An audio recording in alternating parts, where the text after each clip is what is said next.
During the early morning of May 1980, a fire destroyed the Myers ward at the Eventide Home. About 153 elderly, destitute women perished in the fire. Some of the women who lost their lives at the infirmary were blind, and many had a physical handicap. Approximately 52 women living at Myers ward escaped the death trap.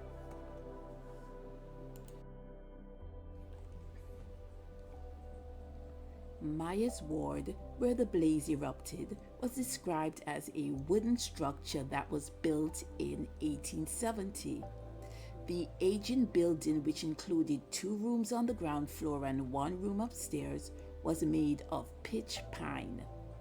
Word from the fire department indicated they had long warned the Kingston and St. Andrew Parish Corporation that the dilapidated Myers ward was a fire trap.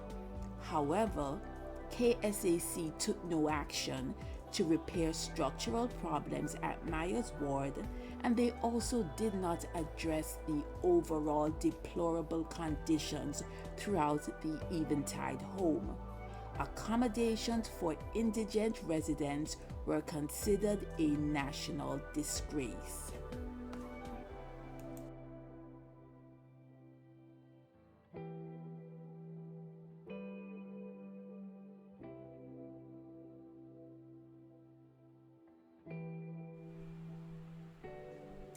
The fire chief said that out in the fire with 45 men dispatched from different fire units was a challenge.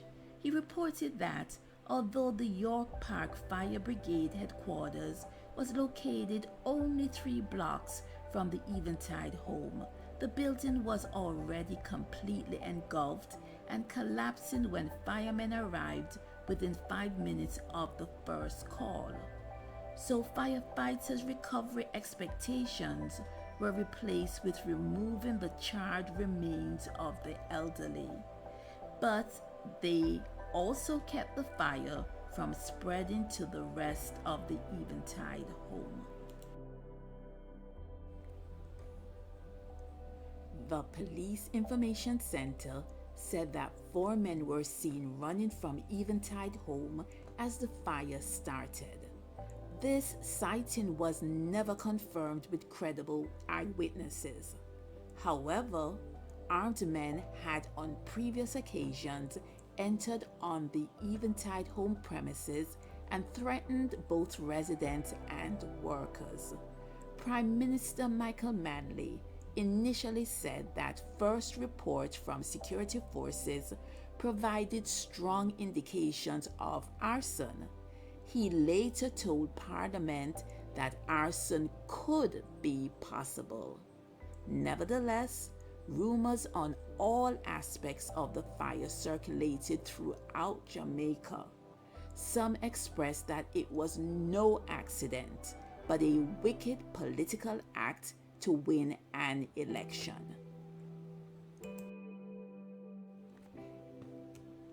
Prime Minister Manley announced a day of mourning for the loss with a memorial service at Holy Trinity Catholic Church.